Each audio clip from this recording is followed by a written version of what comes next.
Now for some more interesting stories from around the United Kingdom. News in Ireland as they open a new walk-in COVID-19 testing site. For more details, we're joined by Rowena Bianca Arino. Hi, Rowena. Hi, Giancarlo.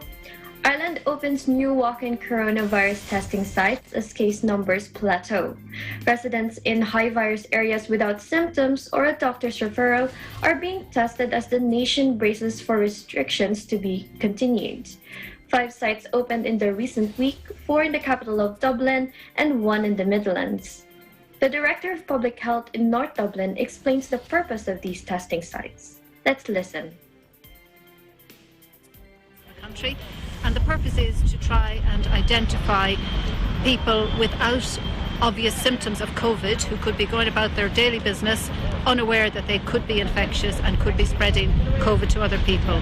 There's a need for targeted approach always in the management of infectious diseases because numbers are lower in other parts of the country. They're extremely high in the areas we've picked for this initiative, and we want to be able to bring those numbers down.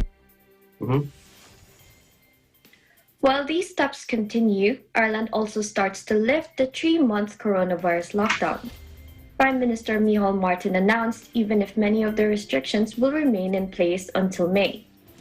"We are on the final stretch of this terrible journey," Martin said in a national address. "By being safe now while significantly ramping up the vaccination program, we'll enjoy a much greater freedom later in the summer," he added.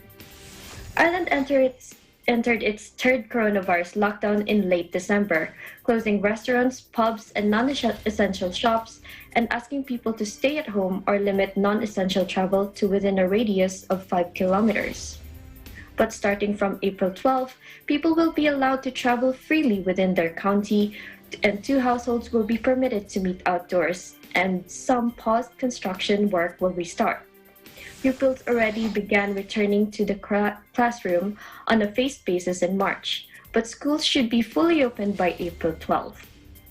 Later in the month, some sports activities will be allowed to restart and outdoor visitor attractions will reopen, Martin said.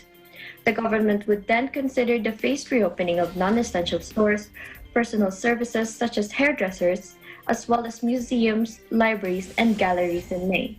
Giancarlo? Thank you for that.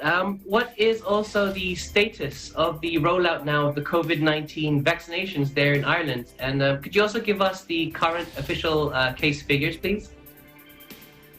Yes, well, Giancarlo, Martin said more than 800,000 vaccine doses have now been delivered in Ireland, where the rollout has been tied to an EU-wide program hobbled by supply issues.